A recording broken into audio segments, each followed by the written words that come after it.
Hello hi नमस्कार। मैं प्रेम आपका करियर गाइड में स्वागत करता हूं। कल आप लोगों का चैप्टर 1 खत्म हो गया। मैंने सारा थ्योरी ऑब्जेक्टिव सब्जेक्टिव और सब कुछ बहुत अच्छे से करा दिया हूं। अब आपकी जिम्मेवारी है उसे अच्छे से पढ़ ले, याद कर ले और समझ ले। और सारे क्वेश्चन आंसर का जो पीडीएफ है वो आपको टेलीग्राम में प्रोवाइड करा दिया हूं, तो आप जाकर जुड़ जाइए। टेलीग्राम का नाम आपको बता दिया, करियर गाइड विथ फ्रेम। तो जाकर वहां से जुड़िए और पीडीएफ प्राप्त कीजिए और इसको याद कीजिए। तो चलिए आज की क्लास को शुरू करते हैं बिना किसी रुकावट के। आज मैं आपको पढ़ाने वाला हूँ चैप्टर 2, फसलों की खेती। तो आइए आगे देखते हैं। फसलों की खेती में आज पढ़ेंगे धान व धान्य फसलें। आज अनाज व धान्य फसलें। आज धान के बारे में डिटेल से पढ़ेंगे। आइए देखते हैं धान के बारे में। धान बिहार की खदान फसलों में सबसे अधिक महत्वपूर्ण है। इसकी खेती बिहार के सभी जिलों में की जाती है। मुख्य रूप से बिहार में धान की खेती वर्षा के मौसम में की जाती है। देखिए, अगर आपके पास बुक है तो आप बुक में पढ़िए और बुक सामने खोल लीजिए और बुक से पढ़िए। सारा कुछ बुक का ही है। बुक का पीडीएफ यहाँ पे कन्वर्ट करवा के लाया हूँ। बुक का यहाँ पे अच्छा से नहीं दिखेगा इसलिए। तो आगे बढ़ते हैं। वर्षा के मौसम खरीफ में की जाती है। यह जो फसल है धान की खेती वो वर्षा के मौसम में खरीफ के मौसम में की जाती है। बिहार में गर्मी का मौसम और रबी ठंड का मौसम, जिसे बोरो धान के नाम से भी जानते हैं। और एक धान की किस्म होती है जो ठंडी के मौसम यानी रबी सीजन में भी जो है रबी फसल लगती है उस सीजन में भी रोपाता है, और गर्मा फसल लगती है उस सीजन में भी। ये धान की अलग किस्म है। वो जो आप लोग धान करते हो नहीं, ये अलग किस्म की धान है जिसे बोरो धान के नाम से भी जाना जाता है। उस धान को क्या कहते हैं? बोरो धान। में भी धान की खेती की जाती है। बिहार में लगभग 33 लाख हेक्टेयर में धान की खेती की जाती है। देखिए, इंपॉर्टेंट क्वेश्चन हो जाएगा, बिहार में कितने हेक्टेयर में, कितने क्षेत्रफल में धान की खेती की जाती है। तो आपको याद कर लेना है, 33 लाख हेक्टेयर में धान की खेती की जाती है, जो बिहार के कुल फसल आच्छादित क्षेत्र का लगभग 41% है। जितना क्षेत्रफल मतलब जितना खेती की जाती है उस क्षेत्रफल का 41% धान ही उगाया जाता है। उपजाऊ क्षेत्र का 41% में धान की खेती की जाती है।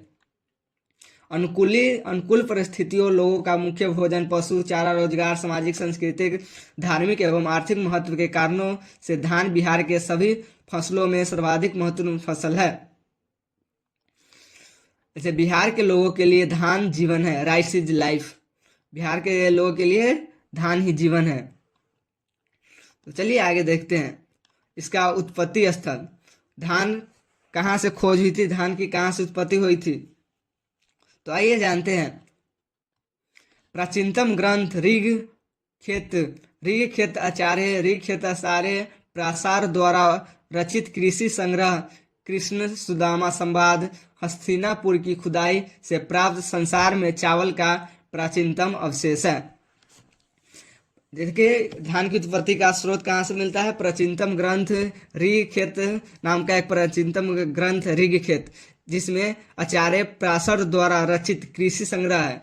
जो आचार्य पराशर द्वारा रचित ग्रंथ है जो ऋग्वेद है, जिसमें कृष्ण सुदामा संवाद के बारे में भी जिक्र है और हस्तिनापुर की खुदाई से प्राप्त संसार में चावल का प्राचीनतम अवशेष उसी से पता चलता है। वैदिक काल से ही विभिन्न धार्मिक उत्सवों, पावा एवं कार्यों में चावल का उपयोग आदि के आधार पर अनेक इतिहासों एवं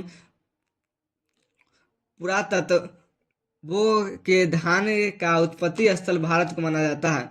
और इतिहास में और पुराणों में धान की उत्पत्ति कहाँ माना जाता है? भारत को माना जाता है। तो आइए देखते हैं विवरण, डिस्क्रिमिनेशन। आइए पढ़ते हैं। संस्कार का अधिकांश धान 19% धान दक्षिण पूर्वी एशिया में पैदा होती है। पूरे दुनिया में जितना धान की उत्पत्ति होती है उसका 90% धान जो कहाँ होती है? दक्षिण पूर्वी एरिया में होती है। इस भाग में भारत तथा चीन कुल मिलाकर संसार का आधा धान उत्पादन करती है। और भारत और चीन दोनों मिलकर पूरा विश्व के आधा धान उत्पादन यहीं से होती है। लगभग 50% धान यही दोनों देश मिलकर उत्पादित करता है। एक चौथाई उत्पादन Indonesia, Vietnam, Bangladesh, Burma, Thailand, Philippines, Japan, Pakistan, Korea आदि देशों में होता है। और जो एक चौथाई होता है मतलब कि 25% जो होता है ये सभी देश मिलकर करते हैं। एशिया का देश ये Indonesia, Vietnam, Bangladesh, Burma, Thailand, Philippines, Japan, Pakistan, Korea आदि देश में होता है जो 25% उत्पादन करते हैं। इन देशों के अलावे अमेरिका, अफ्रीकी एवं यूरोपीय महादेश के कुछ देश भी धान के प्रमुख उत्पादक हैं। भारत के सभी राज्यों में धान की खेती शुष्क क्षेत्रों से लेकर भारी वर्षों वाली क्षेत्रों के अतिरिक्त कश्मीर की घाटी तथा हिमालय के ढालों पर 300 मीटर तक तथा केरला के समुद्री तटवर्ती क्षेत्रों में समुद्र तल से 3 मीटर ऊंचे तक की जाती है। देखिए, यूरोपीय महादेश के कुछ देश भी धान के प्रमुख उत्पादन करते हैं, लेकिन भारत के सभी राज्यों में धान की खेती शुष्क क्षेत्रों से लेकर भारी वर्षा वाले क्षेत्रों में भी होती है। जहां तक की बात है कश्मीर की घाटी तथा हिमालय के ढालों, जहां है 300 मीटर ऊंचाई तक यह धान की खेती की जाती है। और केरला में जो समुद्री तटवर्ती है, जहाँ समुद्र तल से 3 मीटर नीचे तक भी खेती की जाती है। समुद्र तल जहाँ होती है उसे 3 मीटर नीचे तक भी खेती की जाती है। आइए आगे बढ़ते हैं। बिहार के सभी जिलों में खरीफ धान की खेती लगभग 32 लाख हेक्टेयर भूमि में की जाती है और गर्मा और बोरो धान की खेती अधिकांशतः बिहार के कोसी तथा मिथिलांचल क्षेत्र में लगभग 1 लाख हेक्टेयर भूमि में की जाती है। 33 लाख हेक्टेयर में बिहार में धान की खेती की जाती है, जिसमें 32 लाख हेक्टेयर जो होती है वो खरीफ वाली धान की जाती है और गर्मा और बोरो धान की खेती मात्र 1 लाख हेक्टेयर में भूमि में की जाती है, जो अधिकांशतः कहाँ होती है? बिहार के कोसी तथा मिथिलांचल क्षेत्र में। बिहार में धान की उत्पादकता 2525 किलो हेक्टेयर है। 2525 किलो हेक्टेयर जो धान की उत्पादकता है बिहार में। जैसे एक हेक्टेयर में इतना किलो अनाज की उत्पादन होती है। 2525 किलो एक हेक्टेयर में, ये औसत है। कहीं ज्यादा होती है, कहीं कम होती है, तो ये औसत है बिहार की। आइए आगे जानते हैं बिहार में धान का क्षेत्रफल, उत्पादन तथा उत्पादकता। देखिए 2000 वर्ष के जब जैसे जनगणना होती है उसका अवलोकन होता है, उसी तरह इसका किया गया था। 2011-12 में कुल इतना क्षेत्रफल में धान हुई थी। 33.24% क्षेत्रफल में धान की खेती हुई थी, जिसका उत्पादन लाख टन में जो हुआ था। देखिए लाख टन नहीं है, यह क्षेत्रफल है वर्ग किलोमीटर या ऐसे कुछ होगा, तो टाइपिंग मिस्टेक है। जिसका उत्पादन 81.87 लाख टन हुआ था और उत्पादकता जो इतना पर हेक्टेयर माने जाते हैं उसे 2463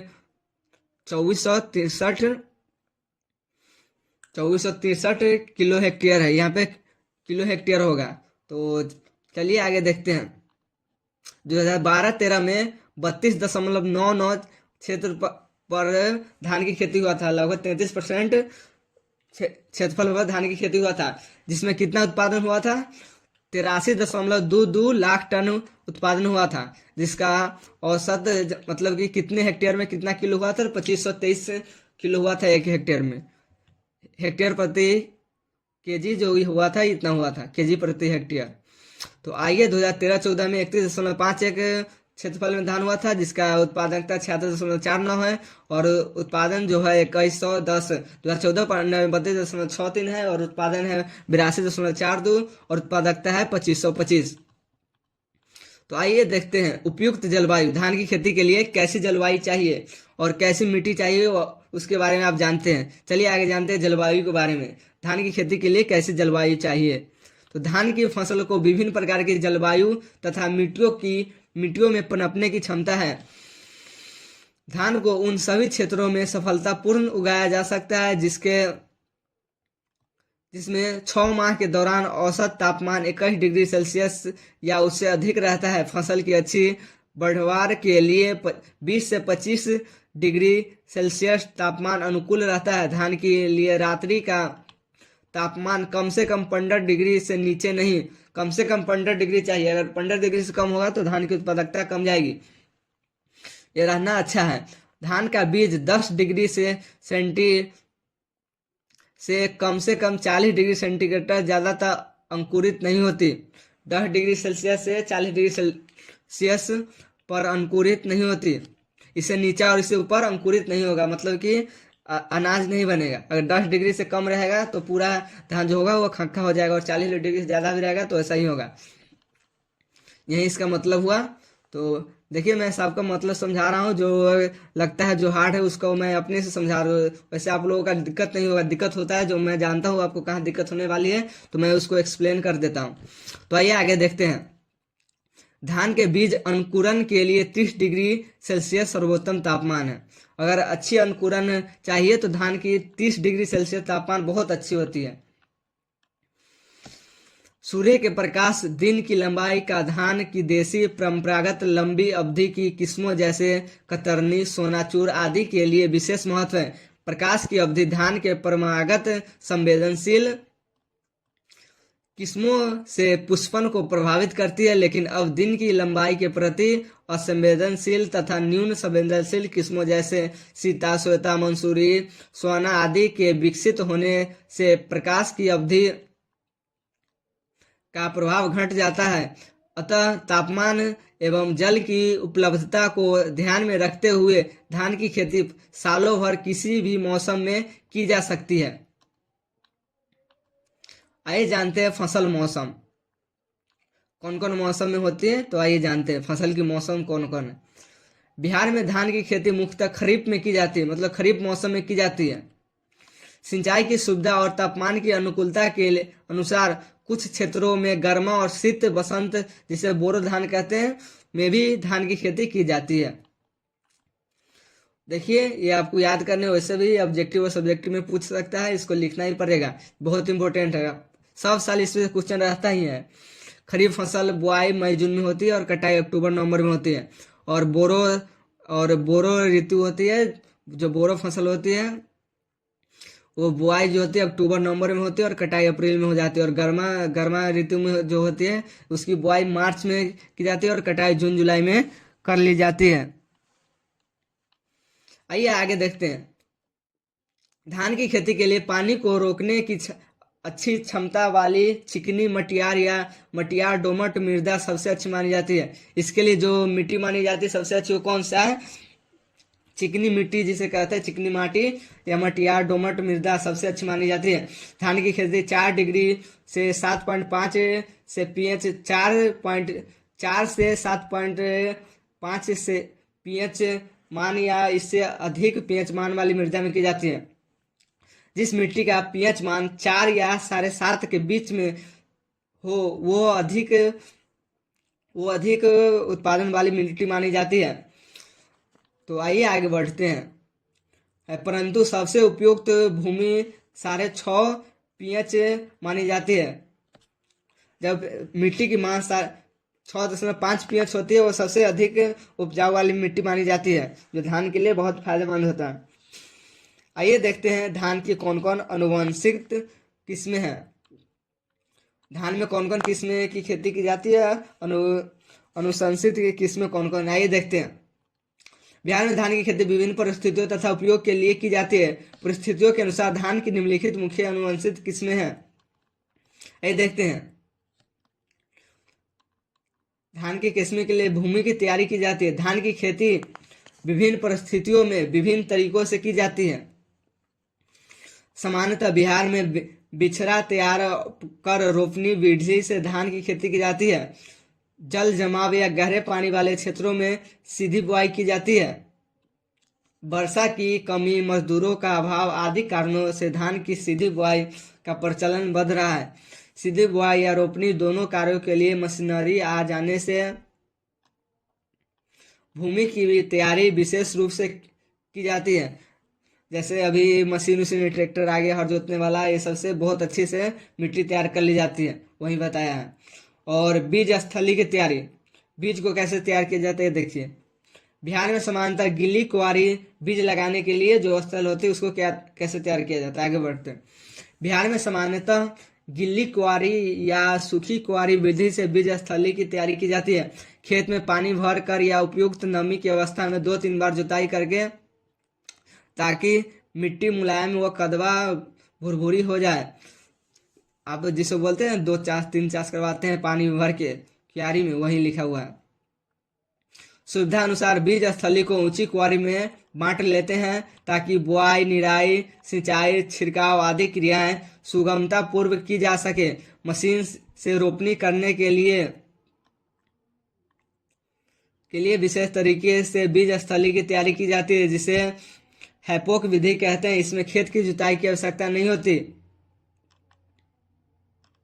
खेत में या सीमेंट के फर्श, प्लास्टिक शीट, केला पत्ता पर ही कम से कम क्षेत्र एवं समय में इस विधि से पौधा तैयार किया जाता है।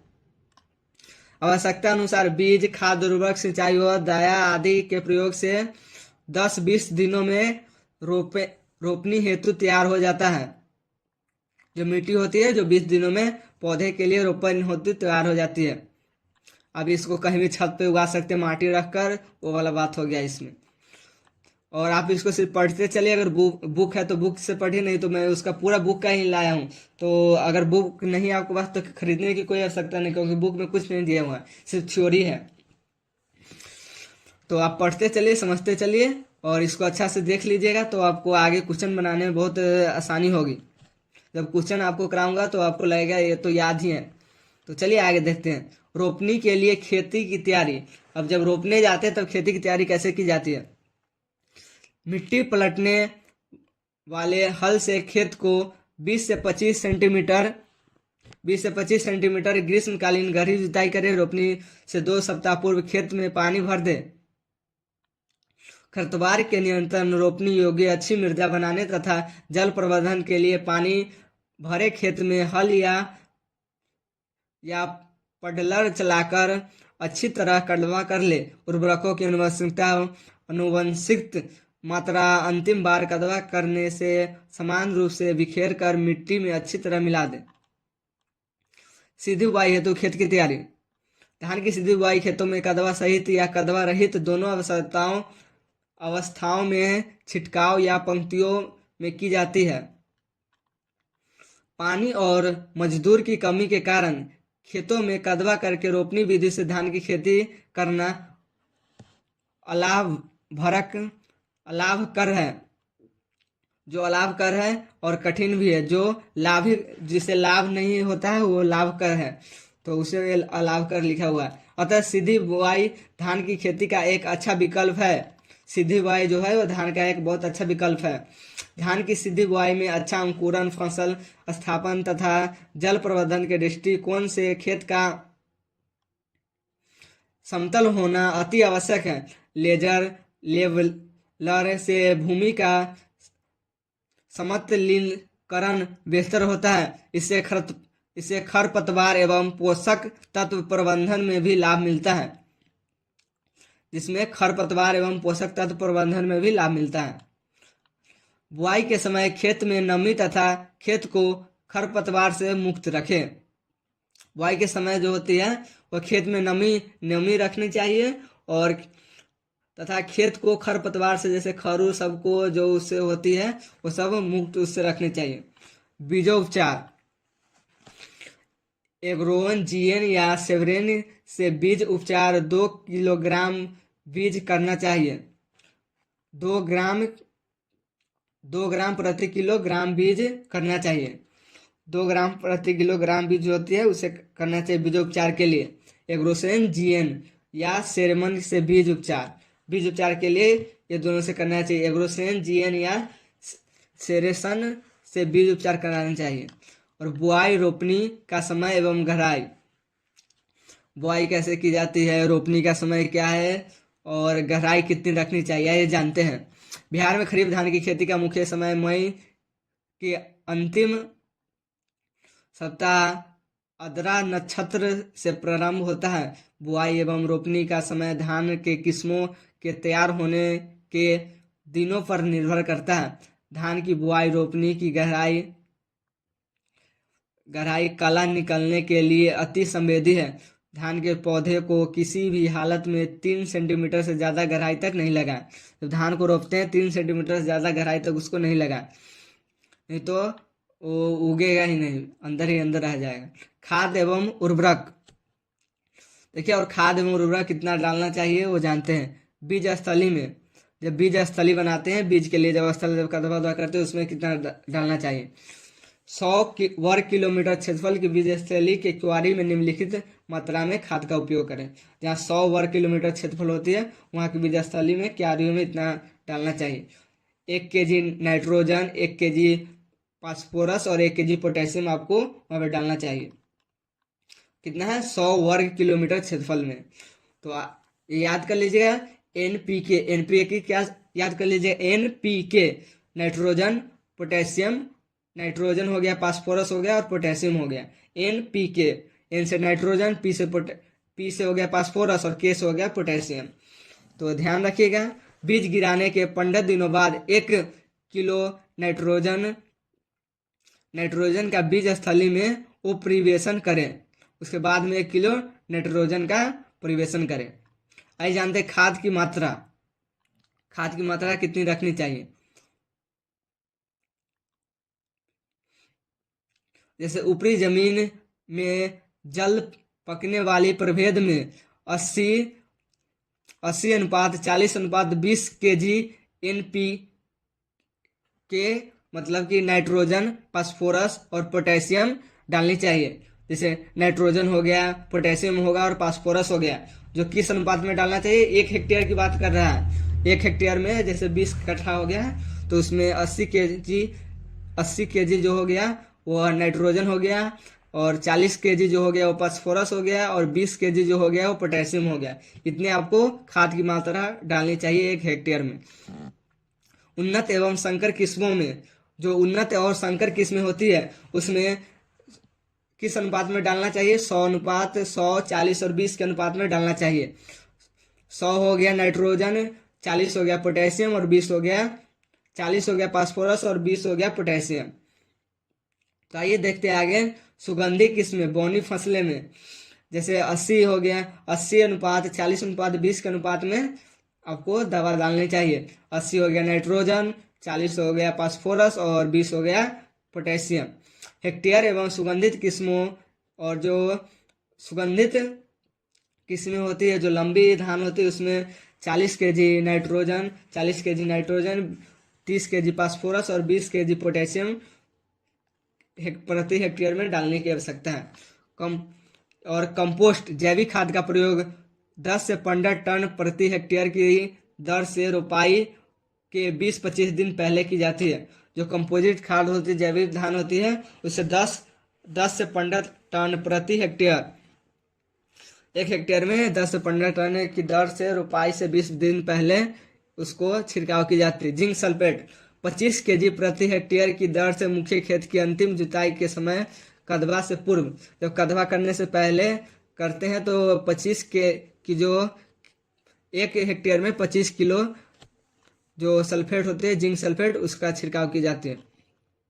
नाइट्रोजन की आधी एवं स्फुर व पोटास की पूरी मात्रा कदवा के समय तथा 1/4 नाइट्रोजन की मात्रा रोपाई के 20-30 दिनों बाद कला अवस्था तथा शेष नाइट्रोजन का बाली बनाने के समय उपरिवेशन करें। 150 अधिक अवधि के किस्मों में नाइट्रोजन का 1/4 मात्रा रोपाई से पहले, दूसरी 1/4 मात्रा रोपाई के 3 से 4 सप्ताह बाद,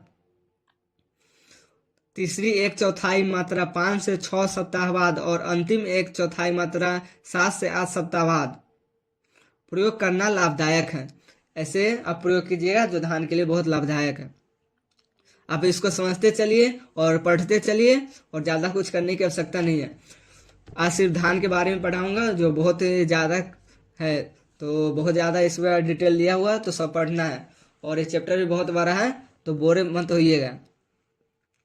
बीच में गाना गया था कि चलिए आगे बढ़ते हैं, अभी 24 मिनट न होला, आगे बढ़ो ना। खरीफ फसल में नाइट्रोजन का व्यवहार करने के पूर्व खेत से खरपतवार निकाल दे तथा यदि पानी का जमाव अधिक हो तो उसे भी निकासी कर दें। देखिए क्या लिखा है, खरीफ फसल में नाइट्रोजन का व्यवहार करने से पूर्व, जब नाइट्रोजन का छिड़काव, नाइट्रोजन जब खेत में डालते हैं उससे पहले खेत में जो खर पताई होता है उससे बाहर निकाल दो, और उसके बाद क्या करबा, और अगर ज्यादा पानी हुई तो ओकरो बाहर निकाल दिया। तो समझ गया ना। अब एक खरपतवार प्रबंधन काला कल जाला। खरपतवार प्रबंधन धान में केना केना होला उ जाने लो। तो चलो बताओ तानी। रोपाई के 40 दिनों तक खेतों को खरपतवार से मुक्त रखें। रोपाई से 40 दिनों तक खेत को जो होती है खरपतवार से मुक्त रखना। यांत्रिक विधि से निकाई गुड़ाई सबसे उत्तम है। जो यांत्रिक विधि है उससे खरपटाई को निकाई गुड़ाई जो मतलब जोतवा देना या सटा देना सबसे उत्तम है। 20 से 25 सेंटीमीटर दूरी पर रोपित धान में कोनो वीडर का प्रयोग करना बहुत फायदेमंद है। रसायन विधि से खरपतवार नियंत्रण हेतु खरपतवार नाशी दुबा ब्यूटोलोर 50 ईसी या प्रेटी लेक्टोर 50 ईसी का 2.5 से 3 लीटर जो 1.5 लीटर सक्रिय तत्व का 800 से 800 लीटर पानी में घोलकर प्रति हेक्टेयर नेपसेक स्प्रेयर के से रोपाई के 2 से 4 दिनों के भीतर छिड़काव करना चाहिए। देखिए क्या लिखा हुआ है यहाँ पे, फिर से जानिए। रासायनिक विधि से खरपतवार नियंत्रण हेतु, जैसे मतलब कि दवाई से, जब दवाई से आप खरपतवार को नियंत्रण करना चाहते हैं दवाई छिड़कर, तो वही इसके बारे में दिया गया है। जिसका जो खरपतवार नाशी दवाई है उसका नाम है दुबा butachlor 50 EC, Dubba butachlor 50 EC या प्रेटी लेक्टोर 50 ईसी का 2.5 से 3 लीटर का 700 या 800 लीटर पानी में, 2.5 से 3 लीटर जो दवा है उसको 700 या 800 लीटर पानी में के प्रति हेक्टेयर और 1 हेक्टेयर में उसको छिड़काव कर दे। 2 से 4 दिनों के भीतर छिड़काव करना चाहिए, और उससे पहले 2 से 4 दिन पहले आपको छिड़काव कर देना चाहिए। छिड़काव करते समय 1 सेंटीमीटर तक पानी लगे रहना चाहिए, और जब इसका छिड़काव करते तो कम से कम 1 सेंटीमीटर तक पानी लगना चाहिए। अथवा ब्यूटोकोलर 50 ईसी 2.5 से 3 लीटर दवा को 25 केजी बालू में मिलाकर प्रति हेक्टेयर रोपाई के 2-4 दिनों के अंदर में एक समान रूप से खेतों में छींट दें। रोपाई के 15-20 दिनों बाद बिस्पाइरिवेक सोडियम 10% का 20 से 25 ग्राम सक्रिय दवा को 5 से 6 लीटर पानी में घोलकर नेप से एक स्प्रेयर से छिड़काव करने से खरपतवार का नियंत्रण कर सकते हैं। आइए आगे देखते हैं। फसल के नाम यहाँ पे दिया है कीट एवं व्याधि प्रबंधन। जैसे अगर कीट लग गया धान में तो उसको कैसे प्रबंधन किया जाता है, कौन सी दवाई छींटकर, कौन, जानिए आगे जानते हैं कौन सी दवाई से आपको प्रबंधन किया जाएगा। जैसे धान हो गया, एक कीट जो होती है कीट व्याधि रोग या रोग के नाम, तना छेदक जिसमें तना को छेद कर देती है, जो कीड़ा लगे तना छेद कर देती है, इसे रोग है। कीट व्याधि रोग के कारणों के नाम, ये जो है रोग के नाम जो हो गया तना छेदक, जिसमें कीट लग जाती है तो तना के छेद कर देती है, रोग हो गया पौधों के लिए। रोग किसके कारण होती है उसका नाम है सिरपोका इंसर्टुलास, सिरपोकैफा, सिरपोफैगा इंसर्टुलास, सिरकोफैगा इंसर्टुलास। देखिए बहुत छोटा है इसलिए नहीं दिख रहा है, तो कोई दिक्कत वाली बात नहीं है, जूम कर लेते हैं। आइए देखते हैं दूसरा हो गया, इसका लक्षण क्या होगा। तने के बीच का भाग सूख जाता है जबकि निचली पत्तियां हरी रहती है। जब ये रोग होगा तो क्या हो जाएगा, देखिए जब तना छेदक जो रोग हो जाएगा उसमें तने के बीच का भाग सूख जाता है जबकि निचली पत्तियां हरी रहती है। और इसका प्रबंधन कैसे किया जाता है, रोपाई से 30-35 एसीफेट 75% दवा का 500 ग्राम हेक्टेयर या मोनोक्रोटोफॉस 36 ईसी का 1 लीटर हेक्टेयर की दर से छिड़काव करना चाहिए। ये दवा होती है, अब इसको पढ़ लीजिए अच्छे से, इस मात्रा में आप छिड़काव कर सकते हैं। और दूसरा हो गया धान का ब्लास्ट रोग। ये जो धान का जो ब्लास्ट रोग होता है वो किन कारणों से होता है, जो पायरिकुलेरिया ओराइजी से होता है। जो पायरिकुलेरिया ओराइजी इसका नाम है, रोग का नाम है, रोग के कारणों का नाम यही है पायरिकुलेरिया ओराइजा। इसमें लक्षण क्या क्या होगी, इसमें क्या हो जाएगी, देखिए पत्तियों के ऊपर आँख या नाव के आकार के भूरे धब्बे बनते हैं। पुष्प एवं दोनों पर धब्बों के कारण दानों का रंग काला हो जाता है। जब दानों का रंग काला हो जाता है तो ये रोग हो जाता है। जैसे एग्रोसेन जीएन या सेरेसन से बीज उपचार 2 किलोग्राम बीज करना चाहिए। 2 किलोग्राम प्रति हेक्टेयर 2 kg प्रति हेक्टेयर करना चाहिए। हीरोआन 30 EC 1 लीटर को घोलकर प्रति हेक्टेयर छिड़काव करना चाहिए। जो हीरोसोन है, जो हीरोसोन 30 EC दवा का नाम है, जो 1 लीटर में घोलकर प्रति हेक्टेयर में छिड़काव करना चाहिए।